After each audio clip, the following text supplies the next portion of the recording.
You've said in the past that you don't like labels, but you've been described as a libertarian, as a Republican, as a conservative. How would you describe yourself?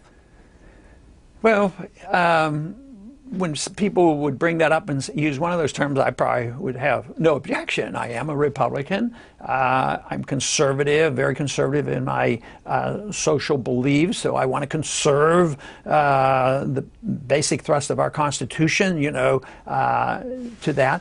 But the founders were very libertarian. I mean, the way the Constitution is written is the government doesn't have much authority. It's written to restrain the federal government. That's basically why we have a Constitution. So that's a very libertarian idea. The founders didn't believe in interfering in the internal affairs of other nations. They believed in free trade. So that's very libertarian.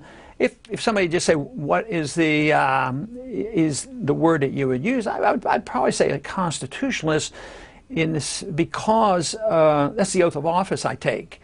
I mean, there are some things in the Constitution I'd write differently, and we have the right to amend the Constitution, so it doesn't mean that you're absolutely overly rigid in anything, but you do take an oath to obey it, which means that if you want to change it, you should do it not by ignoring it or not allowing the courts to do it or not allowing the executive branch, like we allow the executive branch to go to war improperly. So if we do that, we should change the Constitution. We have a Department of Education. And nobody ever said, well, where do you get this authority in the Constitution? Well, you don't. Well, if the country wants a Department of Education, they should give this authority in the Constitution. So I call myself a strict constitutionalist, but I'd be open to, clarifying some of the provisions in the Constitution, because people have overstepped their bounds and they've misinterpreted much of what is written in the document. So let's take a couple of issues. First of all, abortion. What's your view? I'm pro-life. I think once the fetus is there, it's human and it's live and it has legal rights, inheritance rights. If somebody injures a woman and that fetus is aborted, it's a homicide. So I think it's a life. It is a life, biologically and legally. It's a life. And government is very limited, but it should protect life. And to deliberately take that life is an act of aggression, but I don't believe it's the role of the federal government to be involved, because other things. I mean, there's all kinds of acts of violence. It's always held at the state level, and every state does it slightly differently. You have first and second degree murder and homicides, and there's 4 or 5 different categories that you can put in, but the states sort this out, and courts sort it out, and juries send it out. So I do not advocate a federal approach to dealing with a very tough problem, and that's the uniqueness and the greatness of our country is sometimes states will do it differently. But when the courts do it nationally and monolithically and apply to all the states like they did with Roe versus Wade, see, I object to that, because they shouldn't even have been dealing with that. Texas had a law and they were doing it, and they had a right to do it. It might not have been perfect, but how can the courts come in and strike one law and rewrite the laws for the whole country? The founders would be very, very bewildered by how we allowed our courts to legislate as they do. So in your years as a doctor, as an OBGYN, have you ever had to counsel a woman who was thinking about having an abortion? Oh, many, many times. And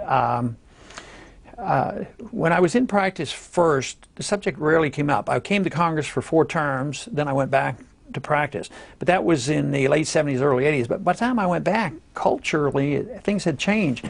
Abortions were done routinely. And it bewildered me, because young women would come in and I said, yes, you are pregnant. And they'd ask, they'd ask for an abortion like they were asking for a penicillin shot. They didn't know what was going on. So I did my best to counsel them, and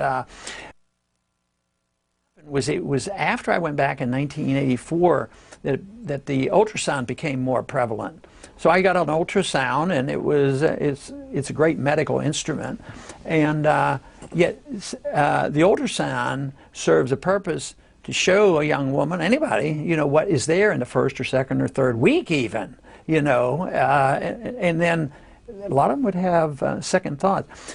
In the 1960s, Bernard Nathanson, who got the laws all changed, he was doing abortions illegally and had a clinic where they did 65,000 abortions until he got an ultrasound and he became pro-life.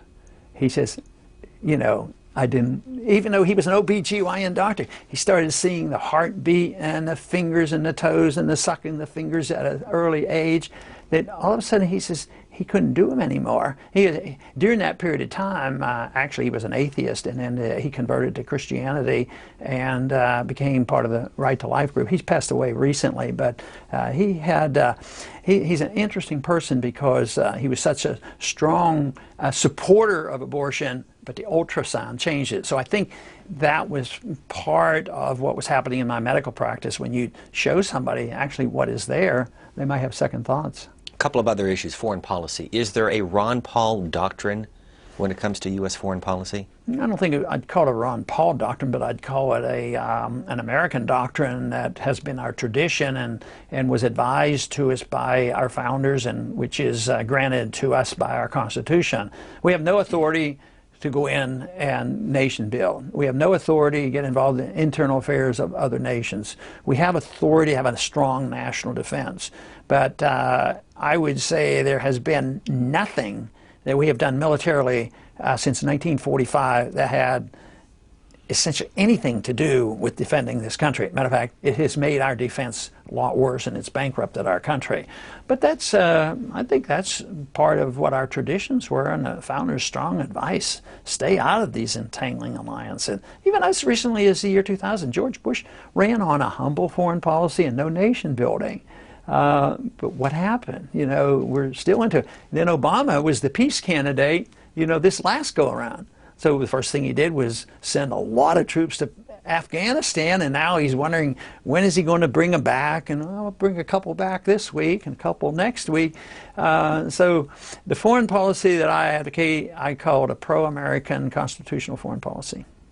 Finish the sentence. The state of the country today is in dire straits because there's a very poor understanding and determination that people really want to be free and assume responsibility for themselves, and they think that government too often can take care of them. And yet we're in the transition. We're in a transition where people realize government is failing. Even those who are on the receiving end realize these entitlements might not come forever. So we're in the middle of this transition, and I think that's very healthy, and I think we're making progress. How do we bring back the jobs? How do we jumpstart the economy? You have to do the things that, and we have to understand what caused it. If you don't understand that, all this other stuff is mischief. And we got into this trouble by too much spending, and especially by the distortions caused by easy credit, low interest rates, sending the wrong messages, malinvestment, too much debt. So you have to eliminate that. You have to have the correction. You have to liquidate the debt. You've got to eliminate bad investments. And that means a hands-off attitude and get rid of it. 1921, we did that. It was not a depression except for 1 year. In the 30s, we refused to keep our hands off. It lasted for 15 years, and right now we're doing the same thing. So if you want jobs back, you got to get the taxes down, the spending down, and deregulate, not keep. Every time we get in a crisis, we add more regulations. Both Republicans and Democrats said, well, we're in this problem because there should have been more regulations, and then there wouldn't have been a housing bubble. But the regulation should have been on the Federal Reserve. That's where the regulation should have been.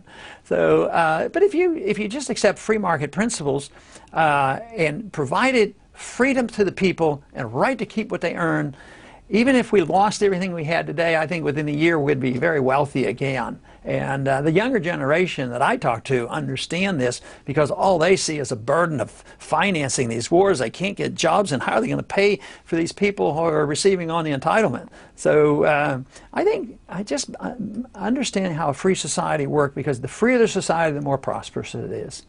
Based on our viewers, and anytime we talk politics, your name more often than not comes up, and you have become, in some circles, a cult figure in American politics. Do you view yourself as that? No, I'd worry a little bit about using that term because I think I explained very clearly that what is important are ideas, and right now the Tea Party movement has a lot to deal with changing attitudes in Washington. I think the reason they're starting to talk about troops coming home is there's enough people saying that they're tired of it. So I think it's ideas that move the world in many ways. I challenge the whole concept of Keynesian economics and try to get people to study free market economics. But I don't think I'd ever want to use the word cultish or cult. Why did the Tea Party begin? What are its roots, and what role did you play? Well, see, indirectly I played a role, but not directly. I didn't say, oh, you know, let's have a Tea Party movement. We had a campaign going on in 07, and on the anniversary of the original Tea Party, I think it was December 16th, and the grassroots, the supporters I had, say, well, let's celebrate the Boston Tea Party by having these events all around the country. And that was the day they broke all records and raised $6 million. And the campaign did it sort of spontaneously, but it was done on the celebration of the Boston Tea Party. So that was sort of the breakout on that, and then it morphed into something much bigger, and it became much broader, and there were other people that joined that didn't have exactly the same views. But mostly they came together because government was too big and they were worried about the deficit. What's it like to have a son in the U.S. Senate? Well, I think it's pretty fascinating. You know, Rand had always been very interested in politics, always helped me in many campaigns. Of course, also he's a physician. But I think it's pretty fascinating, and it makes my wife and I very proud. It's the first time in history that the son has been in the Senate, the father in the House of Representatives. Yeah, you say that like that's a challenge, and somebody else did that the day we were being sworn in. They said, yeah, how do you feel that your son's in the Senate, you know? And I said, well, I've explained it to him that if he is in the Senate and does a very, very good job, someday he might even get to serve in the House of Representatives. When did you first meet your wife? In high school. And matter of fact, I think the first date we had was she was born on leap year, you know, on February 29th. So I only have to buy presents, you know, every 4 years, which she doesn't let me get away with, but I pretend. So the first date was when she was 16. If there is someone in American history that you would like to sit down and have a conversation with, who would that be? Boy.